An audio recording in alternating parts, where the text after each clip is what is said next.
वर्णिवेशरमणीयदर्शनम् मन्दहासरुचिराननाम्बुजम् पूजितं सुरनरोत्तमैर्मुदा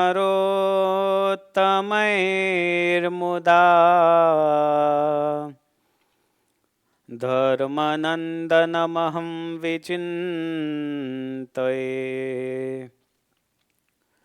ॐ अवतारिणे श्री स्वामिनारायणाय नमो नमः।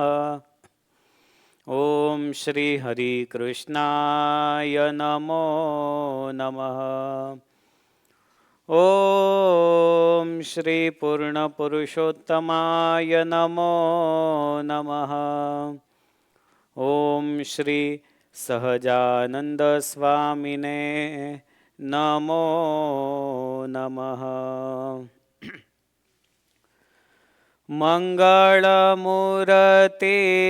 महाप्रभु श्री सहजानंद सुखरूप भक्ति धर्म सुत श्री हरि समरु सदायनोप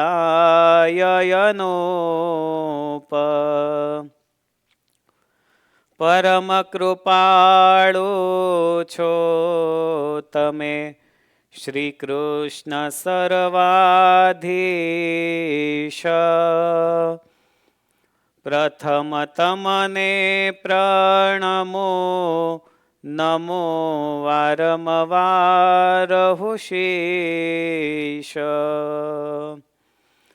प्रथम तमने प्रणमो नमो वारंवार हुशीश। बोलो स्वामीनारायण भगवान की जय। श्री हरि कृष्ण महाराजनी जय। श्री लक्ष्मी नारायण देवनी जय। श्री राधा कृष्ण देवनी जय। श्री सियावर रामचंद्र भगवाननी जय। श्री सिद्धेश्वर महादेव की जय। श्री विघ्न विनायक देव की जय। श्री कष्टभंजन देव की जय। धनुर्मास निमित्ते आयोजित अनादिमूળ अक्षर ब्रह्म सद्गुरु श्री गोपाळानंद स्वामी એમના પરચાઓની કથાને જ્યારે શ્રવણ કરતા હોઈએ ત્યારે ભગવાનના ચરણોમાં વંદન કરીએ. ઉપસ્થિત વિદ્વાન સદગુરુ શાસ્ત્રી મુક્ત પ્રકાશદાસજી સ્વામી, ઉપસ્થિત આપ સૌ હરિભક્તો સૌને જય સ્વામિનારાયણ.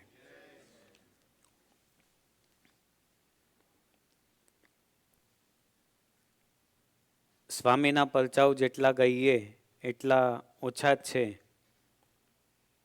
એટલે સદગુરુ નિષ્કુળાનંદ સ્વામીએ છેલ્લે પ્રકરણમાં એવું લખ્યું, કેટલું હજી કહીએ, કેટલું હજી કહીએ, કહેતા લખતા ન આવે પાર. એવા અગાધ ચરિત્રો જે સૌ ભક્તોના તન અને મનને પવિત્ર કરે છે, એવા ચરિત્રોનું શ્રવણ કરી રહ્યા છીએ. ઘણી બધી કથા પહેલાના સત્રોમાં થઈ છે, પણ સ્વામી કરે ધ્યાન મહારાજનું નિત્ય અતિ પ્રગટ પ્રભુમાં પ્રીત્ય. ભગવાનનું ધ્યાન ખૂબ પ્રેમથી કરે છે અને એમ ધ્યાન કરતા કરતા કરતા હૃદયમાં જે પ્રકાશ થયો અને એના માધ્યમથી ત્યાં રહેલા જે પીડિતજનો હતા એમના દુઃખોને ખુશાલ એ અવશ્ય દૂર કરતા. ગત કથા સત્રમાં એક જોયું હતું કે ખુશાલ તેઓ પણ બદ્રીનાથમાં આવ્યા છે એ વખતે વર્ણિરાજ પણ બદ્રિકાશ્રમમાં આવેલા અને ખુશાલ પણ ત્યાં ગયા અને બંનેનું ત્યાં મિલન થયું છે. ખૂબ સરસ મજાના આ બધા ચરિત્રો છે, એને જેટલા સમજીએ એટલા ઓછા છે. કાશીમાં વિદ્યાભ્યાસ કરવા માટે આવ્યા. 20 મહિના સુધી મણિકર્ણિકા ઘાટ ઉપર રહ્યા. ત્યાં વેદ વેદાંત પારંગત અને વ્યાકરણ કેસરી આવી 2 પદવીઓ એમને પ્રાપ્ત કરેલી છે. અત્યારે જેમ MBA માસ્ટર્સ એન્ડ આર્ટ્સ એવી ડિગ્રીઓ હોય, એવી એ સમયમાં સંસ્કૃતમાં ડિગ્રીઓ હતી, વેદાંત કેસરી, વ્યાકરણ કેસરી. આજે પણ એ પદવીઓ અપાય છે અમુક જગ્યાએ. પછી 20 મહિના પછી ખુશાલ તીર્થયાત્રાએ નીકળ્યા છે. બદ્રીનાથમાં વિચરણ કરતા કરતા આવ્યા અને ત્યાં નીલકંઠ બ્રહ્મચારીના દર્શન થયા. બંને એકબીજાને ભેટ્યા છે. વર્ણિરાજે કહ્યું કે હવે તમે પાછા ઘરે જાઓ. ઘરે મતલબ તોરડામાં જવાની તો વાત કરી, પણ એના પહેલા કાશીમાં જવાની આજ્ઞા કરી છે. એટલે ખુશાલ ત્યાંથી પાછા વર્ણિરાજના દર્શન કરીને પાછા કાશીમાં આવ્યા છે. અને હવે સદગુરુ નિષ્કુળાનંદ સ્વામી લખે છે, તે પણ પ્રભુ તણો પરતાપ, એમાં ખુશાલે માન્યું છે આપ. પછી જેવું ચિંતવે જેવારે, થાય તેવાનું તેવું જ ત્યારે. બદ્રીનાથમાં બદ્રિકાશ્રમમાં જવું એ કઈ સહેલી વાત છે? આજે પણ જો ફાફા પડી જતા હોય આટલી વ્યવસ્થાઓમાં, જે આવે એમને ખબર છે. તો એ વખતે તો કશું GPS નહીં, કશું વ્યવસ્થાઓ નહીં, કશું રસ્તાઓ નહીં, કશું હોટલો નહીં. કુદરતમાં રહેવાનું, અને કુદરત તો જોઈ કેવી છે. તો કહે છે કે તે પણ પ્રભુ તણો પરતાપ, એ બધું જ ભગવાનની કૃપાથી, ભગવાનના પ્રતાપથી પોતે ગયા એમ પોતે ખુશાલે માન્યું છે. આપણે હોત તો કહેત કે હું પોતે ગયો હતો, મારું સામર્થ્ય છે. પણ મહાપુરુષો હોય એ એક સિદ્ધાંત પોતાના મનમાં ધારતા હોય કે જે કંઈ થાય છે એ બધું ભગવાનની કૃપા કે ઈચ્છાથી થાય છે. જીવનમાં ક્યારે પણ સુખ કે દુઃખનો પ્રસંગ આવે તો ત્યારે એમ અવશ્ય સમજવું કે આ ભગવાનની કદાચ ઈચ્છા હશે એટલે થયું છે. સુખ મળે તો ફગી ના જવું, અને દુઃખ મળે તો દુખાઈ ના જવું. નહીં તો સુખ આવે એટલે ભગવાન પાછા ભૂલાઈ જાય, દુઃખ આવે પાછા યાદ આવે. એટલે આ હારમાળ ચાલતી હોય, પરંતુ દરેક ક્રિયામાં મનનું ધાર્યું થાય કે ન પણ થાય, પણ ભગવાનની ઈચ્છા છે એમ માનવું અવશ્ય જોઈએ. ઘણાઈને તો પોતાનું મન ધાર્યું ન થાય તો મગજના તાર બધા હલી જતા હોય, પણ ભગવાનની ઈચ્છાથી થયું એવું જો માને તો શું ફળ મળે? આજે મારે ઓરડેના પદો આપણે બોલીએ છીએ, એની અંદર 3જા પદમાં પોતે ભગવાન શ્રી હરિ એવું બોલ્યા છે, બોલ્યા શ્રી હરિ રે સાંભળો નરનારી હરિજન. એની અંદર મહારાજ પોતે કહે છે,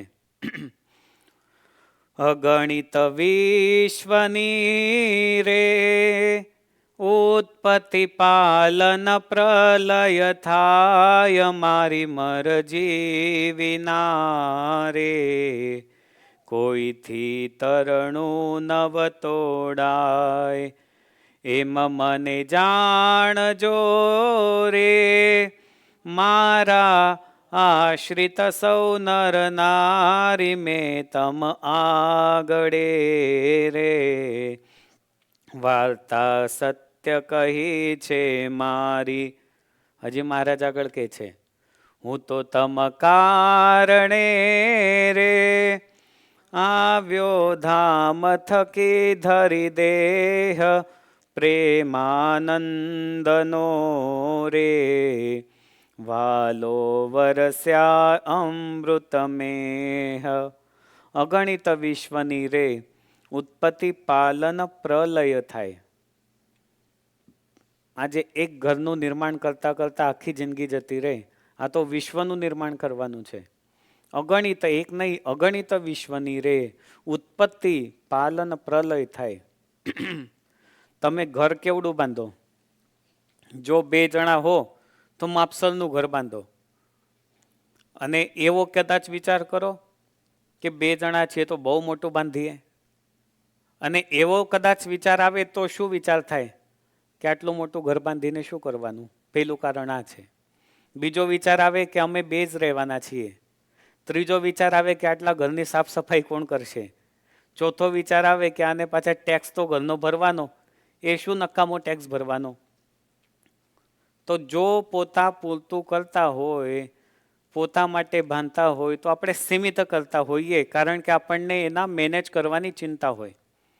પણ ભગવાને અગણિત જે બ્રહ્માંડોની રચના કરી, અનંત કોટી બ્રહ્માંડો રચ્યા, એના સંચાલનની જવાબદારી પણ કોણ રાખે છે? ભગવાન રાખે છે. એટલું મોટું સામર્થ્ય ભગવાનનું છે.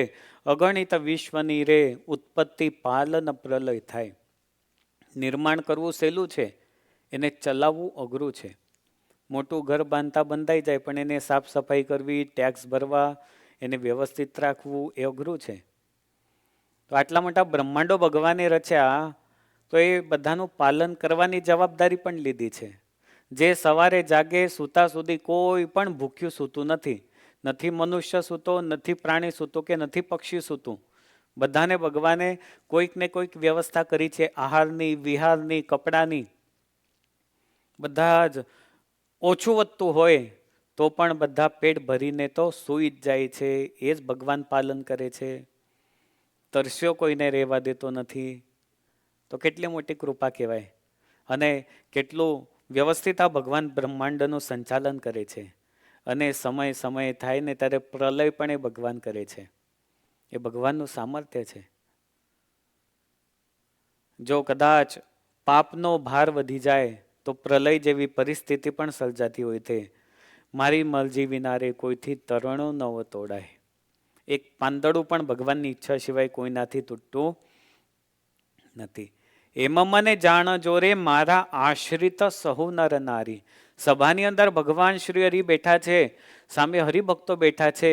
પોતે પોતાનું સામર્થ્ય જણાવતા જ્યારે હોય, શક્તિ જણાવતા હોય, ત્યારે મહારાજ કે મારા આશ્રિત જે હોય એ બધા જ આ રીતે મને જાણજો. મેં વાત ખોટી નથી કીધી, મેં વાત કેવી કીધી છે? સત્ય કીધી છે. હું તો તમ કારણે રે આવ્યો ધામ થકી ધરી દેહ. કોના માટે આવ્યા? આપણા માટે આવ્યા. અને જો આપણા માટે ન આવ્યા હોત તો આજે આપણે અહીંયા બધા ન બેઠા હોત. એક બહુ જ કૃપા કરીને ભગવાન પોતે પોતાના સ્વરૂપે આ ધરતી ઉપર પધાર્યા અને ખૂબ ટૂંકા સમયમાં સદ્ધર્મનું પ્રસ્થાપન કર્યું અને સૌને સુખી કર્યા છે. અને છેલ્લે સદગુરુ પ્રેમાનંદ સ્વામી કે વાલો વરસ્યા અમૃતમેહ. એવા અમૃત વચનો ભગવાન શ્રી હરિએ કીધા છે. વડતાલનું બીજું વચનામૃત તેને જોઈએ તો કરતા હરતા ભગવાન છે. ખાસ સમજો, કરતા હરતા ભગવાન છે તેને ન સમજીએ ને કાળ, કર્મ અથવા સ્વભાવને જાણીએ એ તો ભગવાનનો અતિદ્રોહી છે. આવું શું કામ કીધું હશે? આજે આ 3 વસ્તુની વાત મહારાજે અહીંયા કરી. કાળ, કર્મ અને સ્વભાવને જાણીએ. કરતા માટે કર્મ છે ને, ઘણા એવા કર્મવાદી છે કે હું કરું તો મને મળશે, ના કરું તો ક્યાંથી મળે. હું મહેનત કરું છું તો મને પૈસા મળે છે, બાકી મહેનત સિવાયનું મને કોણ આપવાનું છે? ભગવાનની કૃપાથી કંઈ મળતું હશે? એ કર્મવાદી કહેવાય છે. કાળ, ઘણા કાળના ભરોસે રહેતા હોય કે કંઈ નહીં, હવે જેવો સમય આવશે એ પ્રમાણે થતું જશે. પણ નહીં, ઘણા સ્વભાવને જાણે છે કે મારો સ્વભાવ એવો હતો એટલે મને આ પ્રાપ્ત થયું. એમાં હું કારણ છું, ભગવાનને કારણ ગણતા નથી. તો એને શું કહ્યું મહારાજે અહીંયા? એ તો ભગવાનનો અતિશય દ્રોહી છે. હવે ભગવાન જો આવા વચન કહેતા હોય તો આપણે કરતાપણું કોના માટે રાખવું પડે? ભગવાન માટે રાખવું પડે. ગીતાના 10મા અધ્યાયના 8મા શ્લોકમાં ભગવાન પોતે કહે છે, અહમ સર્વસ્ય પ્રભવો મત્ત સર્વમ પ્રવર્તતે ઇતિ મત્વા ભજન્તે મામ બુધા ભાવ સમન્વિતાઃ. અર્થાત હે અર્જુન, હું જ આ સમસ્ત દિવ્ય તથા ભૌતિક વિશ્વનું કારણ છું. દરેક વસ્તુ મારામાંથી જ ઉદ્ભવે છે. જે બુદ્ધિમાન લોકો આ રીતે જાણે છે તેઓ મારી પ્રેમ ભક્તિમાં પરોવાય છે અને સર્વથા અંતઃકરણપૂર્વક મને ભજે છે. એક પ્રશ્ન તમને કહું કે ભગવાન સર્વસ્વ છે એવો ભાવ આપણા જીવનમાં ક્યારે આવે? તો સદગુરુ ગોપાળાનંદ સ્વામીએ ગીતા ભાષ્ય લખ્યું, એની અંદર કહ્યું કે આ પ્રમાણે મારું સ્વભાવ સિદ્ધ સ્વતંત્ર ઐશ્વર્ય. એક વાત સમજવા જેવી છે.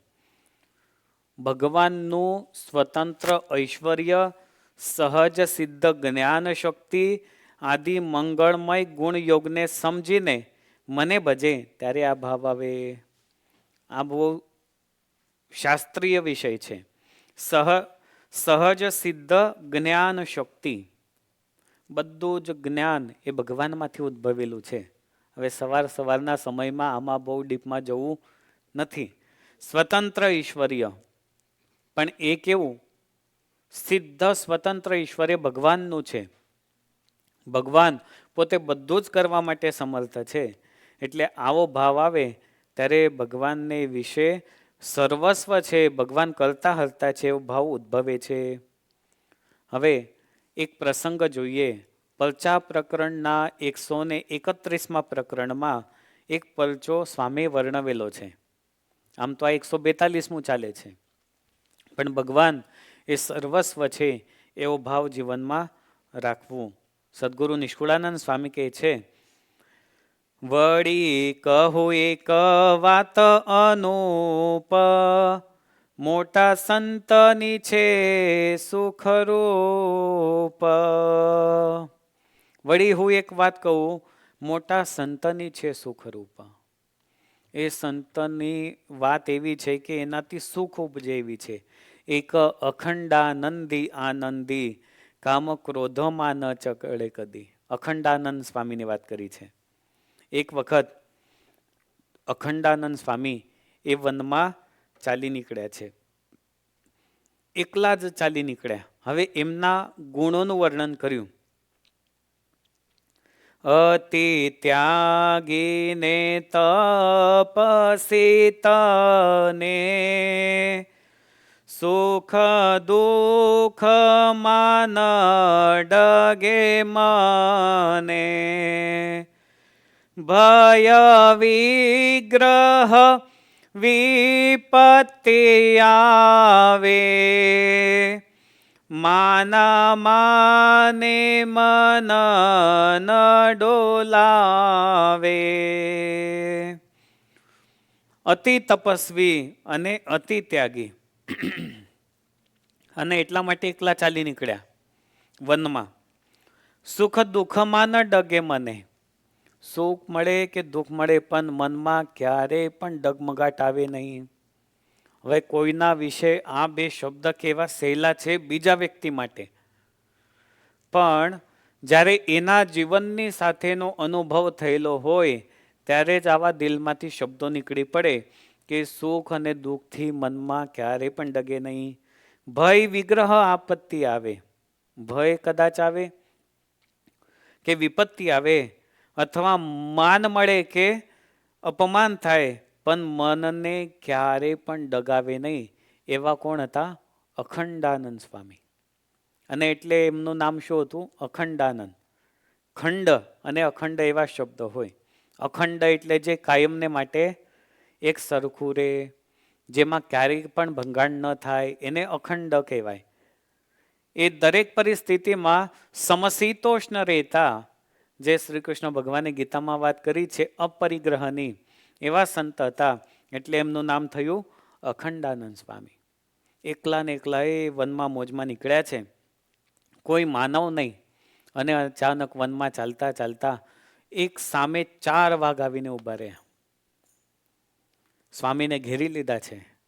હવે સ્વામી વિચાર્યું કે આજે તો મારા શરીરનો પ્રસાદ આ વાઘને મળશે.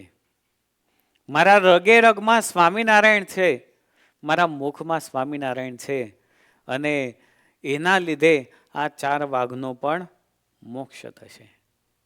આ થિંક કેટલું પોઝિટિવ છે. હવે જો આપણા બધાની સામે જો આવો વાઘ આવી જાય તો આપણને શું થાય? પરસેવો છૂટી જાય ને બીજું ભીનું થાય, વાત જુદી છે. તો આજે રગે રગમાં સ્વામિનારાયણ છે, આ વાઘોનું કલ્યાણ થશે. હવે સ્વામી આગળ લખે, માટે આજ થયો તે સારું, વાઘ અર્થે આવ્યો તન મારો, હવે વેળન કરવી કાંઈ, જાવો વહેલો વાઘ પાસે ધાઈ. આ સમજણ સ્વામીના મનમાં ત્યારે જ આવે કે જ્યારે એમને ખબર હોય, નક્કી હોય કે મારા પ્રાણના આધાર મારા ઈષ્ટદેવ ભગવાન સ્વામિનારાયણ એ મારી સાથે છે. સુખની પરિસ્થિતિમાં સાથે હતા, આજે દુઃખની ઘડી આવી છે તોય મારી સાથે છે. એટલે શું વિચાર કર્યો? માટે આજ થયું અતિ સારું, વાઘ અર્થે આવ્યું તન મારું. એટલું સારું થયું કે આજે વાઘના માટે મારું શરીર કામ આવશે. હવે સમયને બરબાદ કરવો નથી, આ શરીર એ વાઘોને સોંપી દેવું છે. એટલે મેં વહેલામાં વહેલો એમની પાસે જાઉં, અને જો એક જીવાત્માના બદલે 4 જીવાત્માનું કલ્યાણ થતું હોય મારા શરીરના માધ્યમથી, તો મારે શરીર આપવા માટે કોઈ પણ બંધ નથી. એમ વિચાર કર્યો. એક સમયમાં દધીચી ઋષિએ પોતાનું શરીર એ જનકલ્યાણ માટે અર્પણ કરેલું, અને એવો જ વિચાર સદગુરુ અખંડાનંદ સ્વામી એમના મનમાં આવ્યો. સ્વામી સામે ચાલવા લાગ્યા છે વાઘ બાજુ. વાઘ પાસે આવ્યા, અને જે મહારાજ હંમેશા સંતોને સુખ આપતા હોય એવા મહારાજને ચિંતા થઈ કે આવું થોડું ચાલતું હશે, મારા સંત આ રીતે સામેથી ચાલ્યા જાય. એટલે સ્વામી લખે, તે તો મુજથી કેમ સહેવાય, જોવો દાસને દુઃખ થાય, એ તો ઘટે નહીં કોઈ કાળ, પછી કોણ કહે દયાળ. આ તો મારાથી કેમ સહન થાય? આ તો સામેથી ચાલ્યા જાય છે અને મારા ભક્તને દુઃખ થાય છે, અને જો હું એમની રક્ષા ન કરું તો મને કોણ દયાળુ કહે છે? આટલી દયા નથી? પોતાના ભક્તોનું રક્ષણ કરી શકતા નથી? મને તો દીન દયાળ, દીન પ્રતિપાળ, ગરીબ નિવાજ એવા અનેક નામ મારા ભક્તોએ આપેલા છે. માટે ગમે તેમ કરીને મારે તો સ્વામીનું રક્ષણ કરવું જ છે. હવે ભગવાન શ્રી હરિ શું સામર્થ્ય કરે છે? પોતે અંતર્યામી રૂપે થઈને 4 વાઘના શરીરમાં પ્રવેશ કરે છે. ભગવાનના 5 અવતાર થાય: પર, વ્યુહ, વિભુ, અંતર્યામી અને અલચા. આ બધા શાસ્ત્રીય ટોપિક જ્યારે આવે ને ત્યારે એને થોડાક સમજવા જોઈએ. બાકી વાતો અને દ્રષ્ટાંત અને પ્રસંગમાં તો મજા આવવાની જ છે. ભગવાને વાઘોના શરીરમાં પ્રવેશ કેવી રીતે કર્યો? તો અંતર્યામી સ્વરૂપે કર્યો. પર સ્વરૂપ એક ભગવાનના ધામમાં હોય, વ્યુહ સ્વરૂપ એ 4 પ્રકારના છે, વિભુ સ્વરૂપ અનેક હોય છે, અંતર્યામી સ્વરૂપ એ તત્ત જીવાત્માના શરીરમાં આત્મામાં રહેલું હોય, એ જડ હોય કે અજડ હોય, એ આત્મા હોય એની અંદર પરમાત્માનો નિવાસ હોય, એ અંતર્યામી સ્વરૂપ છે. અને પાંચમું અર્ચા સ્વરૂપ એટલે કે જે આપણે ભગવાનને મૂર્તિમંત ભજીએ, સેવા કરીએ, એ ભગવાનનું અર્ચા સ્વરૂપ છે. ભગવાને ચોથા પ્રકારનું જે પોતાના સ્વરૂપ છે, અંતર્યામી સ્વરૂપ, એ સ્વરૂપે ચારે ચાર વાઘના શરીરમાં દિવ્યતાથી પ્રવેશ કરેલો છે. અને એ વાઘ જે ખૂંખાર વાઘ હતા એ એકદમ શાંત પડ્યા. સ્વામી તો મહારાજનું નામ લેતા લેતા આગળ વધે છે. વાઘોની પાસે આવીને ઊભા રહી ગયા. એક પણ વાઘ સ્વામીને મારવા માટે આગળ આવતો નથી. વિચાર કર્યો કે શું આજે એકાદશી છે? એકાદશી હોય તો ફરાળ હોય, અને આ વાઘને શું ફરાળ સાથે લેવા દેવા? એ થોડો ફરાળના દિવસે ઘાસ ખાય છે, એ તો એને માંસ મળે એટલે માંસ જ ખાય. શું આજે એકાદશી કે શું? ખાલી જોયા કરે છે. સ્વામી કહે છે કે શું જુઓ છો? મારી ઘાત કરો, તમારી સામે આવીને ઊભો છું, મને મારો. ત્યારે વાઘ કહે છે, એને વાઘે છે ને એક્શન કરી. ત્યારે વાઘે તે થાપ ઉગામી, અડક અખંડાનંદ સ્વામી. ત્યાં તો ન ડર્યા નિર્ભય ભાડી, વાગે થાપ તે પરનવાડી. વાઘ છે ને જ્યારે શિકાર કરે ત્યારે મોઢાથી કરે કે શેનાથી કરે? સૌથી પહેલા કોઈ પણ શિકારને પકડવો હોય ને ત્યારે એના અસ્ત્ર હોય છે નખ, એના પહેલા પગ, અને એમાંય પહેલો જમણો પગ, એનાથી જ પહેલો વાર કરે. ગમે ત્યારે પહેલો વાર એનાથી કરે. પછી હાથી હોય કે નાનું પ્રાણી હોય, એના પર પહેલો વાર એ જમણા પગથી કરે છે. વાઘે પોતાનો પગ ઊંચો કર્યો અને સ્વામીને થયું કે હવે આ વાર કરશે. પરંતુ શું આશ્ચર્ય, વાઘે પગ તો ઊંચો કર્યો પણ પાછો શાંતિથી નીચે મૂકી દીધો, જાણે પ્રણામ કરતો હોય એવો ભાવ એ વાઘે વ્યક્ત કરેલો છે. રણભૂમિની અંદર જ્યારે બધા યોદ્ધાઓ રણભૂમિમાં યુદ્ધ કરવા માટે ગયા હોય ત્યારે વડીલોને પ્રણામ હાથથી ન થાય, એ પણ બાણ છોડીને પ્રણામ થાય. એના ચરણમાં બાણ આવે અને ત્યારે મહાપુરુષો સમજતા હોય કે સામેવાળાએ મને વંદન કર્યા છે. આજે વાઘે પગ ઉગામ્યો અને સ્વામી વિચાર કરે કે આ તો વંદન કરે છે. ખરેખર આના હૃદયમાં મહારાજ છે થરથરા ભલભલા થરથરી જાય એવી આ વાત છે. મૃત્યુ સામે દેખાય છે પણ મહારાજ પોતે એ વાઘના સ્વરૂપમાં આવેલા એટલે વંદન કરીને સ્વામીના ચરણમાં ચારે ચાર વાઘ આવ્યા અને આળોટવા લાગ્યા છે. આવા નિર્દોષ સંતને મરાય? એમ કરીને વાઘે સ્વામીની પ્રદક્ષિણા કરીને ત્યારથી વિદાય થયા છે. વર્ણિરાજ વન વિચરણ દરમિયાન એમને પણ વાઘ સિંહ મળેલા અને ત્યારે ક્યારેય પણ વર્ણિરાજ ગભરાયા નથી. એટલે કરતા હરતા કોણ છે? ભગવાન છે. કરતા એટલે કરનાર. એક વાત તમને કહી દઉં, કરતાપણું છે ને હુંપણાથી આવે. હું કરું છું, મારા ભગવાન કરે છે.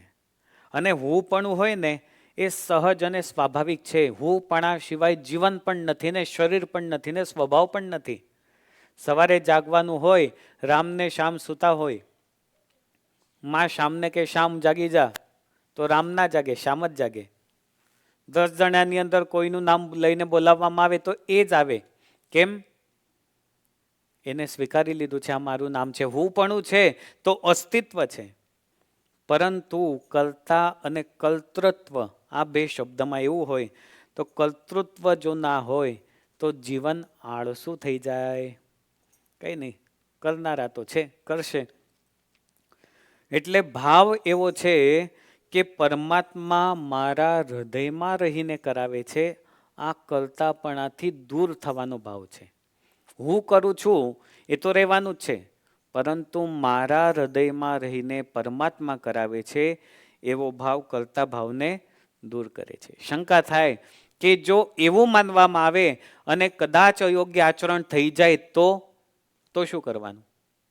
ઘણાને એવું હોય કે સંતોનું અપમાન થઈ જાય, હરિભક્તોનું અપમાન થઈ જાય, બીજા કોઈનું અપમાન થઈ જાય તો અયોગ્ય આચરણ થઈ ગયું તો શું એ ભગવાને કરાવ્યું હૃદયમાં રહીને? ના. અયોગ્ય આચરણ જો થઈ જાય તો હું પણ આની અધિક માત્રા એની સાથે મળીને માયાના આવરણો જ્યારે મળે છે ત્યારે અયોગ્ય આચરણ થાય છે. એટલે હુંપણાનો ભાવ વધે, માયાનો ભાવ વધે ત્યારે અયોગ્ય આચરણ થાય. અને એવી સ્થિતિમાં ક્યારે પણ ગભરાવું નહીં. પ્રાયશ્ચિત લખેલા છે, એ પ્રાયશ્ચિત કરીએ તો હુંપણાનો ભાવ પણ દૂર થાય અને ભગવાન કરતા હતા છે, ભગવાન સર્વસ્વ છે એવું સિદ્ધ થાય. એટલે ખુશાલ ભટ્ટ એવું માને કે તે તો પ્રભુ તણો પરત આપ, એમાં ખુશાલે માન્યું છે આપ. આ બધું જ ભગવાનની ઈચ્છાથી અને ભગવાનની કૃપાથી થાય છે. એ જ મહા મોટા સિદ્ધ છે. આગળની કથા આવતીકાલના સત્રમાં. હવે ભગવત સ્મરણ સહ કથાની વિરામ. સહજાનંદ સ્વામી મહારાજની થાળગાન. સહજાનંદ સ્વામી મહારાજ.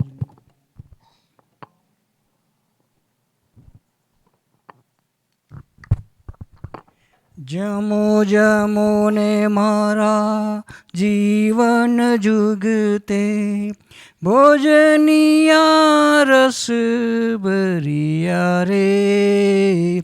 જમો જમો ને મારા જીવન જુગતે, જમો જમો રે મારા જીવન જુગતે, ભોજનિયા રસ ભરિયા રે. જમો જમો ને મારા જીવન જુગતે. પાક શાક તમ સારું પ્રીતમ, કોડે કોડે કરિયા રે. જમો જમો ને મારા જીવન જુગતે, જમો જમો ને મારા જીવન જુગતે, ભોજનિયા રસ ભરિયા રે. જમો જમો ને મારા જીવન જુગતે. તળિયા ગળિયા તાજા તાતા, કનક થાળમાં ધરિયા રે. તળિયા ગળિયા તાજા તાતા, કનક તાળમાં ધરિયા રે. આરોગો મારા નાથ અલૌકિક, આરોગો મારા નાથ અલૌકિક. દ્રુત જાગે ભરિયા રે. જમો જમો ને મારા જીવન જુગતે, જમો જમો ને મારા જીવન જુગતે, ભોજનિયા રસ ભરિયા રે. જમો જમો રે મારા જીવન જુગતે. કડી વડી કારેલા કાજુ, રાઈતણા દહીં થરિયા રે. કડી વળી કારેલા કાજુ, રાઈતણા દહીં તરિયા રે. જોઈએ તો પરથી લેજો, જોઈએ તો પરથી લેજો. મીઠું જીરું ને મરિયા રે. જમો જમો ને મારા જીવન જુગતે, જમો જમો રે મારા જીવન જુગતે, ભોજનિયા રસ ભરિયા રે. જમો જમો રે મારા જીવન જુગતે બ્રહ્માનંદના નાથ શિરાવ્યા દૂધ ભાત સાકરિયા રે બ્રહ્માનંદના નાથ શિરાવ્યા દૂધ ભાત સાકરિયા રે ચડુ કર્યું હરિ તૃપ્ત થઈને ચડુ કરું હરિ તૃપ્ત થઈને નિરખિલો ચન ઠરિયા રે જમો